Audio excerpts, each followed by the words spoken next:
Welcome back. My name is Macy Dupree. Thank you guys so much for coming back. If you're returning, if you haven't watched these videos before, again, my name is Macy Dupree. I run my own business, or I'm building my own business, as well as another one of them, as well as working full time for a marketing agency.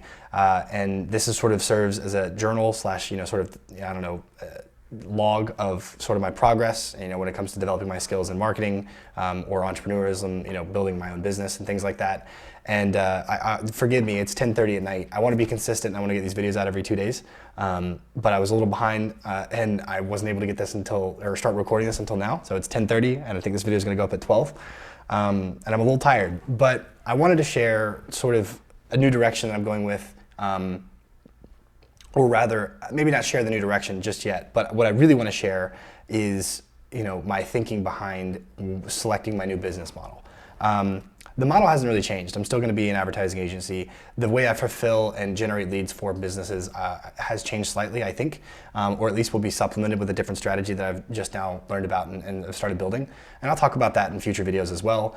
And again, I'm going to throw this in there. I don't want to be cheesy or anything like that, but if you guys have any topics you guys would like me to speak on, feel free. Anything that's related to marketing, I'm sure I have some experience in it, and I'd be happy to share anything that I know that might be able to help you guys. Because at the end of the day, what I'm trying to do is sort of provide value in these logs. But yeah, sharing my criteria for selecting my new customer, rather, not really business model. What I've found in my previous business model was that the offer or the value that customer or that client had seems to be going down. It's in sort of a declining business. It's not the newspaper industry, but it's a sector that I think is not going to be doing too much better over the long run. And that sector is becoming increasingly more, I think, competitive, and that is forcing the pay and the compensation for my client from whatever leads I would generate to go down. And I think that makes it very hard. I think in any situation where you don't have the wind at your back when you're trying to generate leads for companies, if it's not in a growing industry, if the revenue is not high, if the value offer is not great, then it's not going to be easy for them to pay you either. And so for that reason, it makes it very hard to be successful in an industry like that. And also, it was a very, not saturated niche. I don't know that there's really such thing as saturation when it comes to business and niches.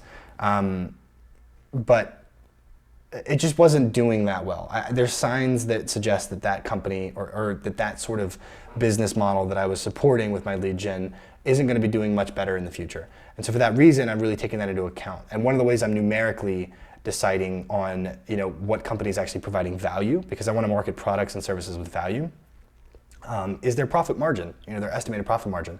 If they've got a fat margin of like 60%, then they're likely have something that someone else doesn't, or some sort of moat, some sort of competitive advantage, and they're providing that value at a rate or at a cost that's high enough to generate a 60% margin. And that usually factors in advertising and all that stuff, right? So the idea is, as a marketing agency, going into these companies, finding companies that have great services and products that are not in major niches too. That's the second little aspect of my customer, I guess, criteria, is that I don't want major niches.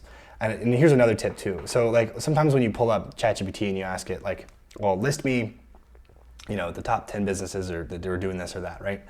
And I promise you my search was not, what are the top 10, best performing companies over the next 10 years. Excuse me. It's more complicated than that, but it usually sucks at the first 10. So, and a human would too. If you have them sit down and write down 10 different businesses that they can think of, the first few are easy, and after that it starts to become a little bit more difficult. Now extrapolate that to 100, and it would take a human a lot of time to go through 100 different business ideas, right? ChatGPT can obviously do that part in an instant, and you can find a lot of really niche businesses that you can then find an opportunity to serve. And so for that reason, using a bit of ChatGPT to kind of help with the creative side of things, to try and locate and target businesses that meet certain criteria, and one of which being that they're in an increasingly growing industry that does not seem to be shrinking in value proposition, right? That they're actually producing more value. And then that's going to make my job easier as a marketer, right? And so it's just something I wanted to share in terms of the criteria. It seems like common sense to obviously not go for people who are, like I said, in the newspaper industry, right? However, I think sometimes, like in my case, I had specific previous I guess I can say it. I was previously a real estate agent, and I'll be honest with you. I just think I had a conversation in the office, and I feel a little bit bad saying this. And keep in mind, I am a real estate agent. I have my own license. I was a real estate agent for over. I worked actively as a real estate agent for 2 or 3 years, and I did lead gen for myself as a real estate agent as well as lead gen for other people. And it just seems like what really became the difficult part of that service was the lead gen and providing something to those leads, those potential customers of agents that was of value enough so that they would be willing to put their phone number and email and be bugged by an agent, right? And oftentimes it just seems like it's very hard for an agent to come up with some sort of value proposition that's worth even that. And that's a problem, right? And in that struggle to find value propositions, we have another client that is even cutting commissions. Or capping commissions or negotiating on commissions, right? And so at that point, they've lost their artificial 3% ceiling, and things are going to start becoming a bidding war. And I just don't know that really becomes a business at that point. And real estate at some point was a very important job, and it was because they had a lot of information, but that information has been democratized. And it doesn't seem like their position does really provide that much value. Now, trust me, as an agent, I have seen where agents can provide value. And I know for a fact there are some fantastic real estate agents out there. There are a lot of people who just want to go out there and make commission. And so it's very hard to distinguish between the two when you have everyone and their mother is a real estate agent, right?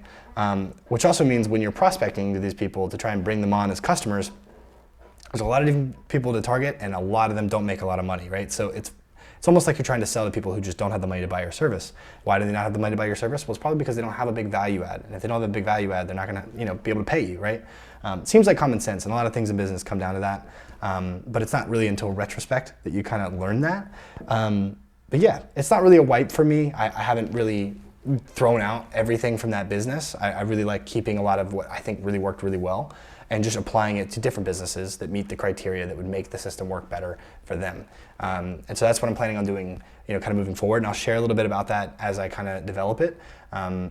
But yeah, I just kind of wanted to share that tip. If you're in a declining industry, maybe you should change your niche. Also, if it's a little super saturated, I would probably, take a step back too. It makes it harder. CPMs go up when you're trying to bid for eyeballs of a realtor versus another 100 people who are also trying to get in front of the eyeballs of the realtor. Also, every realtor has been burned by a service, regardless of how hard you were going to work for them. They don't believe you. And so that's because there are bad actors in the business that have already burned them, right? So super saturated niches are just harder to compete in. It's not that you aren't ever going to compete or should expect to compete, but you should definitely try to reduce the amount of competition that you're directly up against, right? So yeah, that's kind of the trick for today. Sorry this video was a little bit, I feel like a little lower energy, but it's 10 o'clock at night, 10:30 at night, and I'm getting a little tired. So gonna shut this video off, but thank you guys so much for watching.